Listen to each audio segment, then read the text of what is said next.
Os gandeiros das terras de Caldelas sufriron hai máis ou menos un mes un brote de enfermidade hemorráxica epizootica. No caso da explotación de Manuel, foron unhas 80 cabezas as afectadas.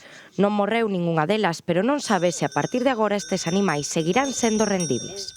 O sea, a inquietud que temos é que non sabemos realmente, agora unha vez que pasaron a enfermidade, as secuelas que nos poden deixar eses animales, porque é algo desconocido e non temos nin idea. A largo plazo, non sabemos se o animal será rendible na explotación ou non servirá para nada. E o problema é que ese animal, mentre o teñamos, generanos unhos gastos. Se o día de mañá non nos vale para nada, para que o queremos na explotación? E pois claro, quedan moi afectados, quedan moi delgados, outros quedan das patas que case non andan, os cascos incluso algúns querense despegar por arriba. Eu teño varios animales sin dentes tamén. Botan en falta un maior compromiso da Consellería de Medio Rural. Non lles parece suficiente unha axuda para os animais que falecen porque deixan de dar gastos.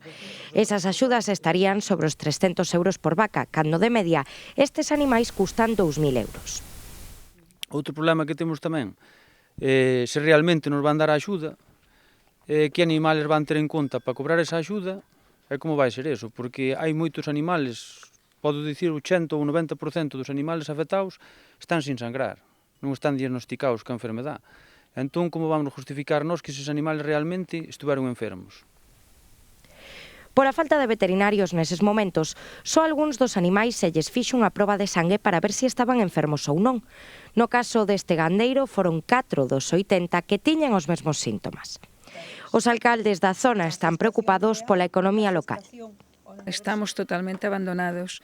Desde o Concello vámonos enterando do problema que teñen nas explotacións, tratamos de axudalos falando con eles, intentando pois comentar cas autoridades o que está pasando, pero a verdade é que sí que é certo que estamos totalmente abandonados. Hai que habilitar as axudas e vir aquí onde a iles, que por certo a conselleira naide fala de que haya habido aquí a visitar este problema, vese un tema de, digamos, de falta de previsión, porque isto non é da hora, entonces ahora encontrámonos, digamos, na punta de todo, pero están os traballos sin facer.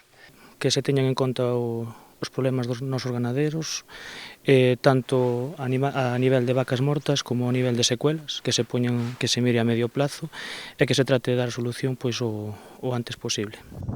O Goberno de España ultima un real decreto para complementar as axudas aos gandeiros, cunha partida de 15 millóns de euros que serán compatibles coas achegadas polas administracións rexionais, europeas e locais. Pero polo de agora non hai unha data marcada no calendario. Entonces aí o Ministerio activou a partir do mes de maio nun foro da ganadería extensiva de toda España activou 2 compromisos, o compromiso da vacina que xa está en marcha para toda España, é unha acción do Ministerio, e o compromiso de complementar todas as axudas das comunidades autónomas cun orzamento para tratamentos, para desinsectación incluso daquelas explotacións que non están afectadas pero están comarcas afectadas, e para apoiar en este sentido a perda de rendemento económico das explotacións extensivas.